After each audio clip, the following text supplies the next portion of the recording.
If there's one thing the Mario RPG games have over all other RPGs, it's the crazy situations Mario's constantly getting himself into. For crying out loud, you get crapped out of a dinosaur in one of them. Now, while the Mario and Luigi games are definitely the more wacky and crude series, Paper Mario is definitely no exception to the absurd settings and characters. It's recently dawned on me that in his travels, Mario has ended up in some pretty ridiculous situations.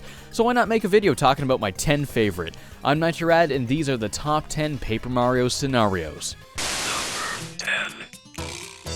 In Chapter 3 of Paper Mario, Mario and company find themselves in a haunted wasteland full of ghosts. The ghosts, however, are the least of your worries because there's also a giant monster named Tubba Blubba who likes to eat everything he sees, including said ghosts. Now, there seems to be rumors and tall tales of this monster being invincible, and it happens to ring true if you ever end up fighting him. So after spelunking through his gigantic mansion full of security squids, Mario and company discover that Tubba Blubba is invincible because Bowser has physically removed his heart and hid it somewhere no one could find. Alright, so what's next? Reunite Tubba with his heart and then battle him? Nah, forget that. Why don't we just beat up the heart itself? It's not uncommon for a weak spot to be a character's heart, but it is uncommon for the boss fight to be the heart itself. Once Mario and friends return to Toad Town from beating Tubba Blubba, it soon becomes evident that something is amiss. Well, a lot is amiss because Shy Guys are ruining the entire town. They're stealing stuff from people, ruining their gardens, hindering the train schedules. Hell, one of them even kicks a store owner out of the shop and takes it over for himself. And then he makes the conscious decision not to sell Mario anything in the store. Why, you little... So it turns out that the Shy Guys are emerging from a toy box hidden inside Toad Town, and they're led by a military commander. So what would you do if you had an army at your side? Take over a nation? Battle your enemies? Fight for freedom? No, this guy just wants to ruin everyone's day. This guy built an army just so he could mildly inconvenience everyone. In Chapter 2-3 of Super Paper Mario, Mario accidentally breaks a vase that happens to be worth 1 million rupees.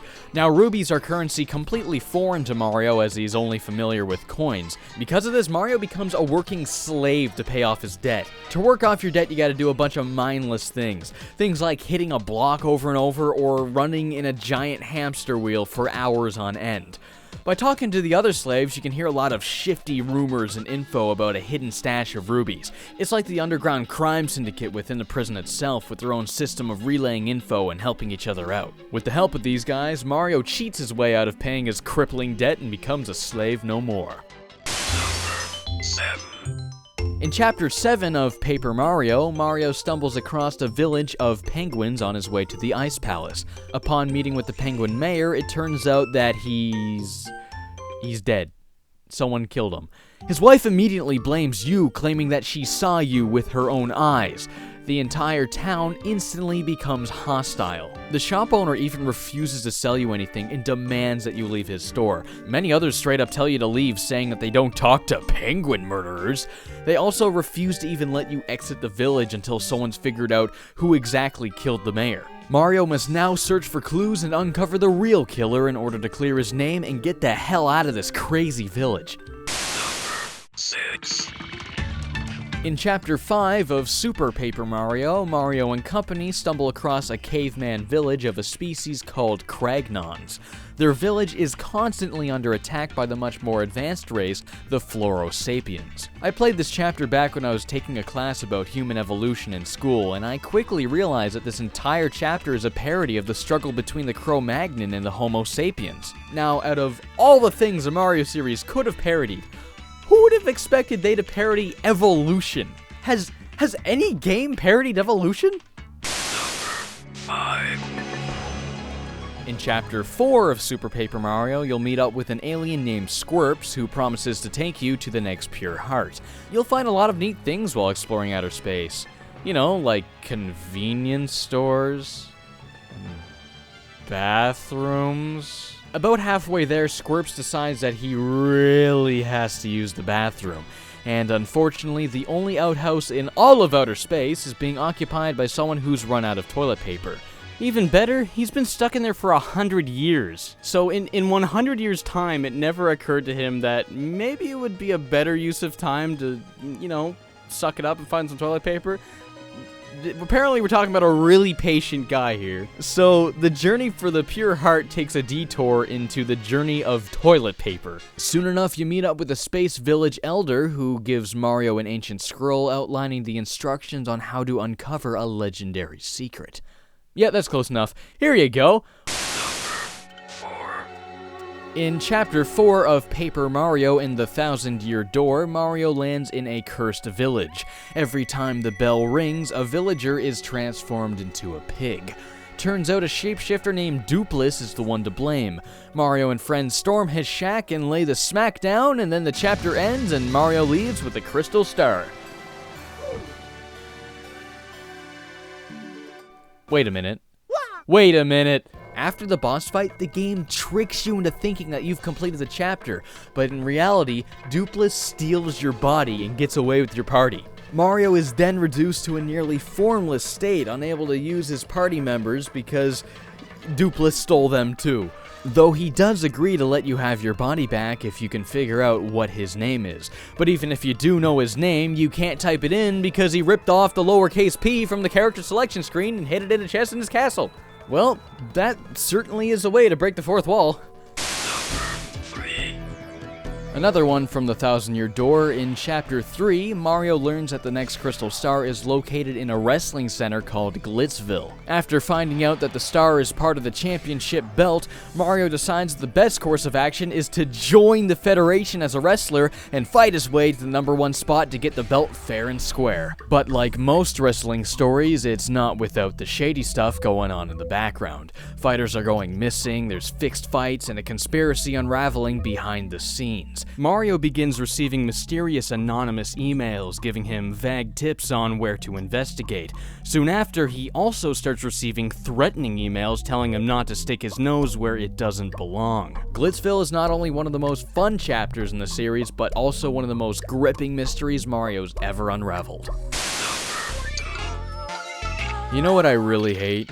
Nerds that go on the internet just to complain about video games that they've never played before.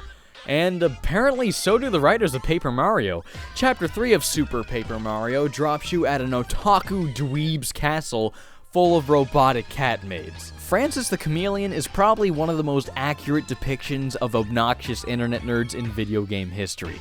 You can read his god-awful opinions in his diaries, and you get to see just how objectifying he is when you meet him in person. The first phase of the boss battle takes place in a dating simulator.